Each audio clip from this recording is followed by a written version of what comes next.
Now, coaching challenges, I'm going to summarize by saying, why don't managers do that? Well, one of the reasons we already mentioned, which was they don't have the time. So what we want to do is we want to illustrate how easy it is. It's 3 questions. Here, write them down on a piece of paper. The next time you go to a meeting, ask those 3 questions. That's it.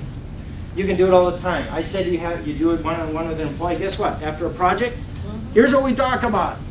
Hey, you guys, we just finished that project. How do you think it went? Oh, okay, cool. What did we do that worked? What went well? What else went well?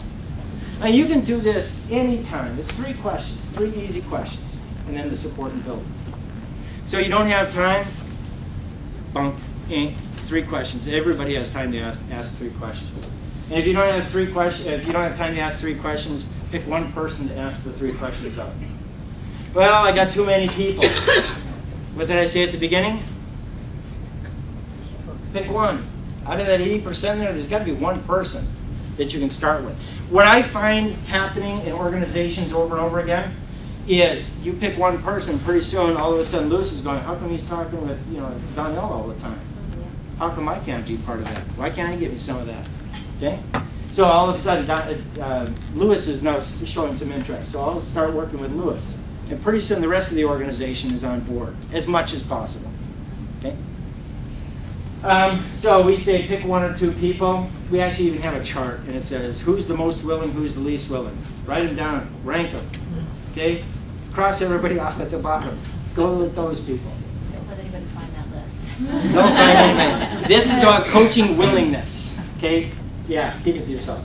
Employee won't admit to any areas for development. Guess what I tell managers to do? Leave them alone. Walk away. Now, I'm not saying leave them alone in terms of their job performance. If they're not performing up to standards, you need to do corrective action. Okay? They need to be recognized and motivated. They need to, you still need to build relationships with them. What I'm saying is specifically for coaching, you probably want to leave those people. Those will be the Lewises of the world.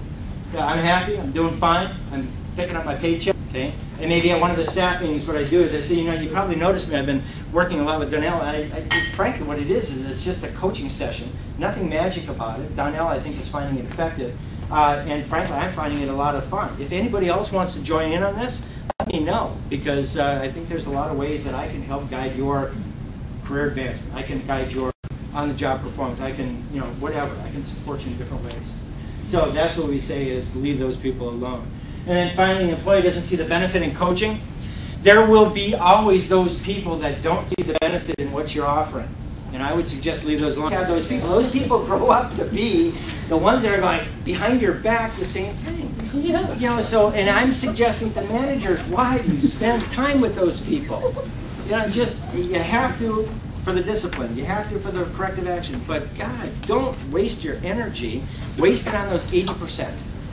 Okay. So the other thing that we've got, and this is now, coaching is over. Now how do we start implementing a coaching initiative? On page 23 is the coaching silver bullet. It's a way to make coaching easy. On page 24, we talk about recognizing employees, how you can recognize employees, and this is typically, again, is where managers stumble. Well, I can give them an attaboy, or I can give them the gold star that we have once a year. Yeah, crap, you can do a lot more than that as a manager. So what we're suggesting is think outside the box. On 25, though, is where this graph shows up. And it ties coaching initiative within your organization back to the coaching. So many of you are involved in training. You have seen this graph before. The graph talks about improvement over time. And and if I press that button, what happens is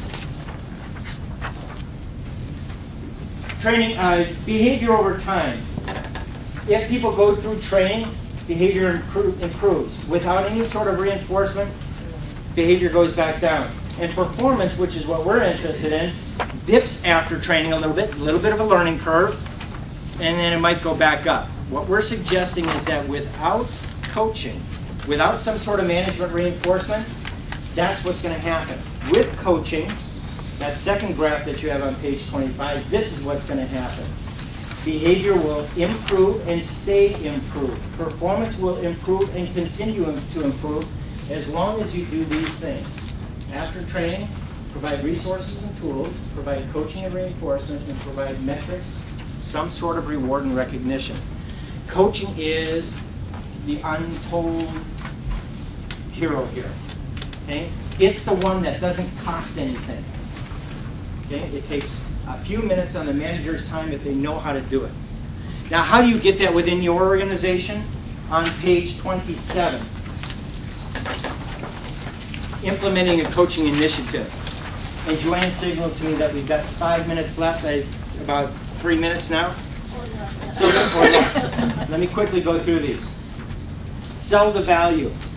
I gave you some research articles in here, and I also illustrated some samples for you on the bottom of page 27. If you're selling to executive leadership, focus the managers and supervisors on key mission critical behaviors. If you're talking to human resources, sell them on and tie the day-to-day performance with job competencies. So here are some examples that you can do to sell the value.